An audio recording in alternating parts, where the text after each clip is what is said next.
Magandang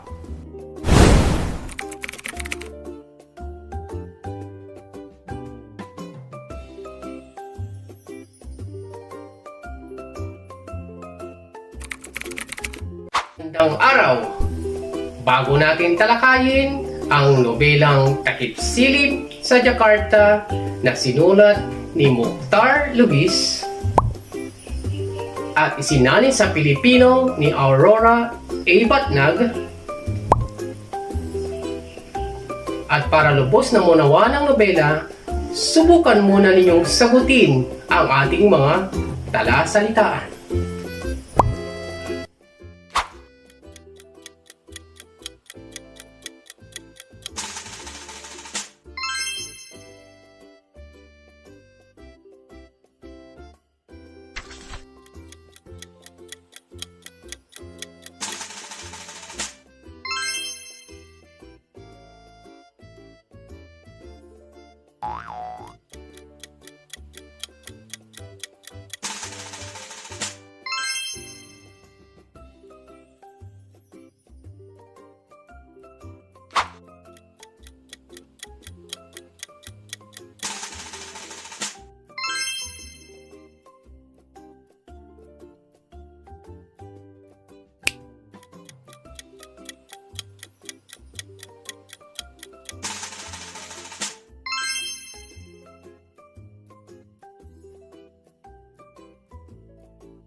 Sa harap ng restaurant, maraming nakaparadang kotse sa bangketa.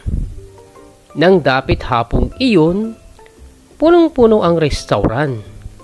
Dumating ang isang Cadillac na pulang-pula ang kulay. Naghahanap ng mapaparadahan. Ngunit okupado ang mga paradahan sa bangketa.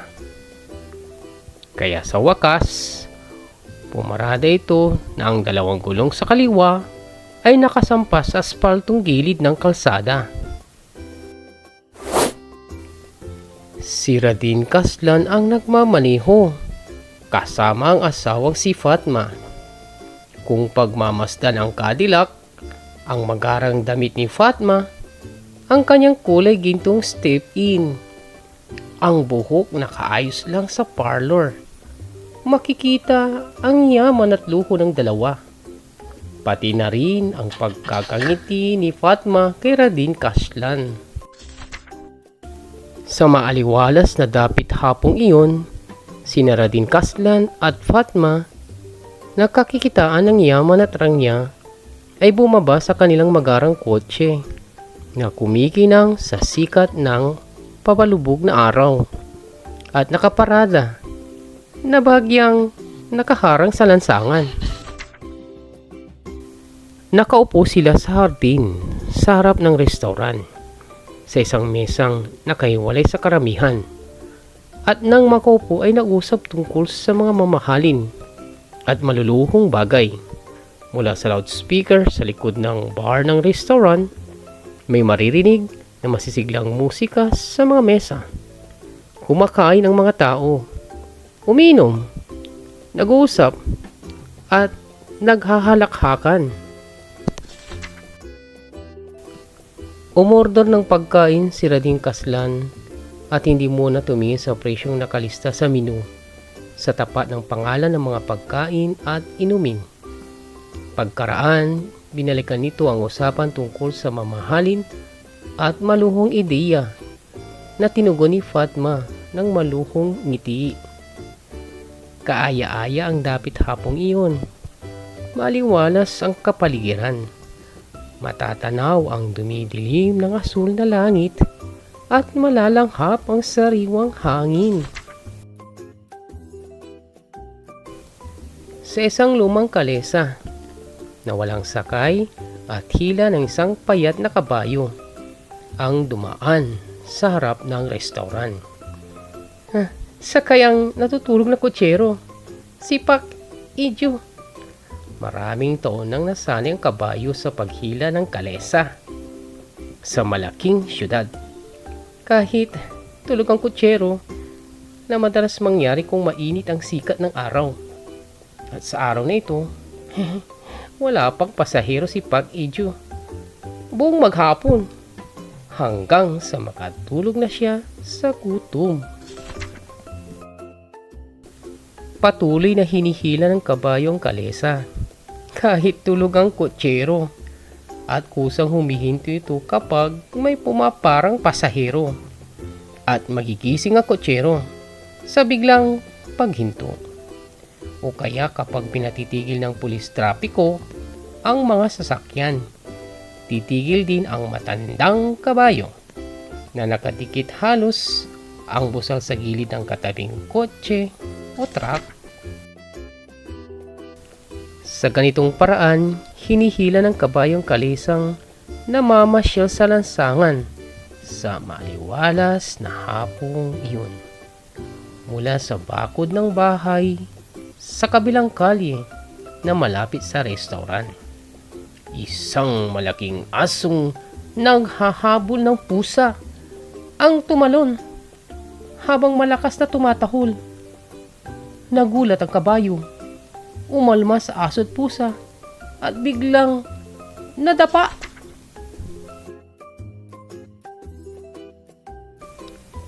Tumama sa pulang Cadillac ang kaliwang kotse ng kalesa at ang dulo ng poste na gawa sa pinaitim na tanso ay sumira sa chromium at pintura. Samantalang ang nakausling bakal sa bubungan ng kalesa ay tumama sa bintana kaya nabasag ang salamin. Nalimpungatan ang natutulog na si Pag-Ijo. Bumaba siya at tinulungan tumayo ang matandang kabayo. Pagkaraay, tumayo na lamang doon. Nakatanga habang hinihimas ang tuhod at ulo ng kabayo. Nagulat sa ingay ng banggaan ang mga kumakain at nagiinuman at nagtatawanan sa restaurant. Biglang tumayo si Rading Kaslan. Sumugod sa kalye. Galit na galit siya sa nakita ang nasirang chromium at pintura ng kanyang kotse at ang nabasag na salamin. Hoy, tanga! Wala ka bang mata? Tingnan mo, winasak mong kotse ko. Aaminin mo to, hindi? Bayaran mo ito! Sigaw ni Rading Kaslan na galit na galit. Magsasalita na sana siya, pero hindi lumabas sa kanyang nangangatog ng mga labi ang boses niyang nanginginig sa takot at sa pagdurusa. Patuloy lamang ang mga kamay niya sa paghimas sa ulo ng kabayo. Galit na pinagmasdan siya ni Rading Kaslan bago ito nagbaling ng tingin kay Fatma na mamahalin at maranya ang ayos. Saka tumingin uli sa nawasak na kotse at lalo pang tumindi ang kanyang galit. Dinilaan ng kabayong kamay ni Pag-Ijo, parang humihingi ng tawad sa kanyang pagkakasala. Nang marinig ang sinabi ni Pag-Ijo, lalong nagalit si Rading Kaslan. Tumalikod ito na walang kibo, saka bumalik sa restaurant at doon tumilipono sa pulis trapiko. Maraming nag-oosyoso sa kalye. Patuloy si Pag-Ijo sa paghimas sa ulo ng kabayo. At nang bumalik si Rading Kaslan at sinabing, "Huwag kang tatakas! Tumawag ako ng pulis!" Siya kasamang kabayo ay 1,000 beses na namatay at humarap sa lahat ng apoy sa impyerno hanggang sa dumating ang mga pulis sakay ng kanilang umaangil na motorsiklo tulad ng tunog ng mga baril na pumapatay. Nang sandaling iyon, nagbalik sa isip ng matanda ang kanyang nayon, ang tunog ng baril at ang lumulusob na mga tulisan na siyang dahilan kung bakit napilitan silang tumakas at magkalong sa syudad. Sinalubong agad ni Radin Kaslan ang pagdating ng mga pulis. Nagpakilala siya sabay turo sa kutsero at nagsabing, Siya ang may kasalanan. Sa gilid nakaparada ang kotse ko at ang kalahati nasa bangketa na. Pero binangga pa rin niya. Dapat akong bayaran. Uli ni Radin Kaslan. Nang marinig ito, biglang nagsalita si Pak Injo. Sabay iyak. Patayin niyo na lang ako, tuan. Sabi nitong nakayuko sa harap ng pulis at magkasilop ang mga kamay. Mahirap lang ako. Wala akong ibabayad. Naamin nyo bang kasalanan nyo, Bapa? Inaamin ko, tuan. Patayin niyo na lang ako, tuan. Wala akong ibabayad. Mahirap lang ako. Bakit mo binanggang kotse kong nakaparada sa gilid ng kalye? Galit na galit, sabi ni Radin Kaslan. Nakatulog po ako, tuwan. Nanginginig na tugon ng kotsero. Nakatulog? Anong klase kang kotsero? Nakatulog! Nakakainis talaga ang sagot ni Pak Injo. Kung gusto mong matulog, sa bahay ka na matulog. Huwag sa kalesa. At kung makaaksidente ka. May sakit po ako, tuwan. Tugon ni Pak Injo na lalo pang nanginig. Nakatulog? May sakit? May sakit ka pala, bakit lumabas ka pa? Sa bahay ka na lang sana. Uminom ka ng gamot. Makaaksidente ka pa. Paano kung makasagasa ka ng munting bata at makapatay? Aber? Lalong nanginig si Pak Injo. Sinabi niya, pero nagugutom ako, tuwan. At ang aking asawa at ang aking mga anak ko ay nagugutom. Kahapon pa kami hindi kumakain. Saglit na nawala ng kibo si Radin Kaslan bago sumigaw. Sinungaling! Anong sakit mo? Umiyak at nanginginig na binuksan ni Pak Injo ang kanyang damit at ipinakita ang kanyang likod at itinuro niya ang mga pigsa na singlaki ng kamao, mapupula at namamaga. Pagkaraan, tinas niya ang kanyang sarong at ipinakita ang isang malaking pigsa sa hita. Mapula at namamaga ang buong hita. Nakakakilabot tignan. Anong gagawin mo sa kasong ito, Inspektor? Sino magbabayad sa akin? Sino may kasalanan? Ulit niya. Muling minura ni Radin Kaslan si Pak Injo hanggang sa maisip niya sa wakas na imposible talagang mabayaran siya ng matanda at pobreng kotserong ito. Hayaan niyo na nga, sabi ni Radin Kaslan sa pulis. Tena! Inakbayan niya si Fatma pabalik ng restoran. Tuluyan ang nasirang kasiyahan niya ng gabing iyon. Ang wisit na yon! Bulong ni Radin Kaslan. Bago ang kotse. Kabibili lang eh. Sagutin natin ang mga gabay na tanong. Para sa unang katanungan, anong kalagayan sa buhay ng mag-asawang Radin at Fatma? Ano-anong bagay ang magpapatunay nito? Ang mag-asawang Radin at Fatma ay may mataas na pamantayan ng pamumuhay.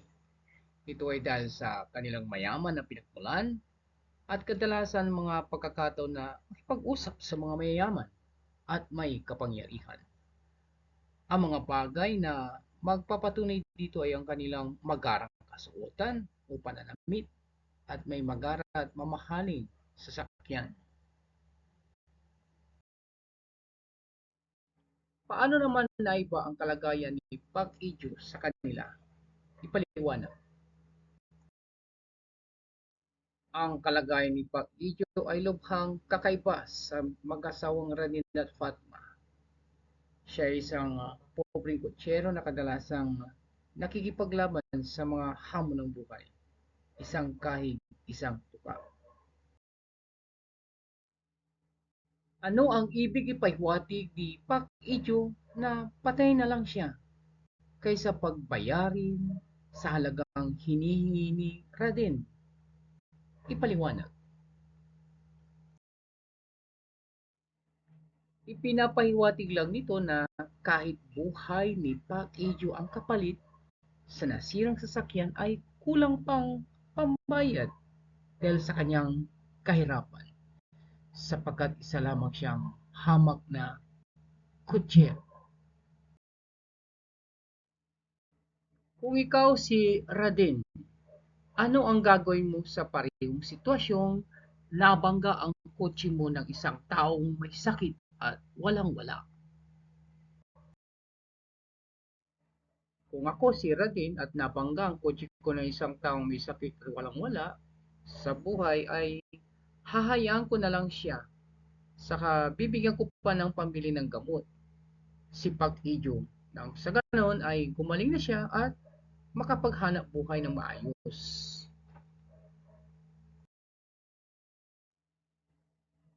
Anong damdaming namayani sa iyo habang binabasa mo ang akda? Bakit ganito ang naramdaman mo? Nakaramdam ako ng pagkaawa at pagkalungkot kay Pag-Ijo dahil sa kanyang kalagayan sa buhay, ni pambili ng pagkain ng gamot ay walang-wala siya. Paano na kaya ang kanyang pamilya? Ngayon naman ay ibigay natin ang katotohanan, kabutihan at kagandahan ng nobelang Takip Silim sa Jakarta.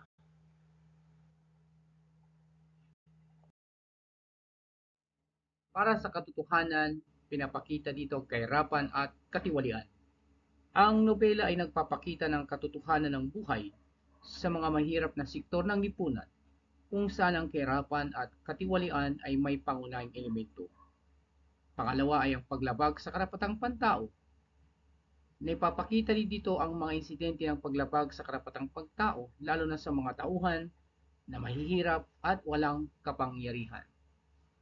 Para naman sa kabutihan ng nobela ng Takip Silim sa Jakarta, Indonesia, pagbibigay liwanag sa mga issue sa pamagitan ng paglalahad ng mga issue tulad ng kahirapan, katiwalian at paglabag sa karapatang pantao, ang nobela ay nagbigay ng liwanag sa mga problema ng lipunan. Pangalawa ay ang pag-usbong ng kamalayan. Dahil sa mga aral na itinuturo ng nobela, mas marami ang mga tao na nagiging masama ang mga issue at posibleng magtulong sa pagbabago ng kalagayan ng lipunan. Sa buod ng nobelang ito ay hindi lamang isang nobela kundi isang makabuluhang paglalahad ng mga tunay na sitwasyon sa issue sa lipunan. Sa pamagitan nito, mas lalong napapalalim ang pag-unawa ng mga mambabasa sa mga problema at ng ating lipunan at ang kahalagahan ng pagbabago sa pagtatamo ng hustisya. Para naman sa kagandahan ng nobela ay ang paglalahad ng panitikan. Ang bawat talata ay punong-puno ng malalalim na pag-isip at magagandang paglalarawan na nagbibigay daan sa mga mambabasa na maramdaman ang emosyon at sitwasyon ng mga tauhan. Pangalawa ay ang paglalantad ng sining. Sa pamagitan ng paggamit ng matalinong paglalahad at simbolismo, ipinapakita ng nobela ang kagandahan ng sining at ng panitikan nito.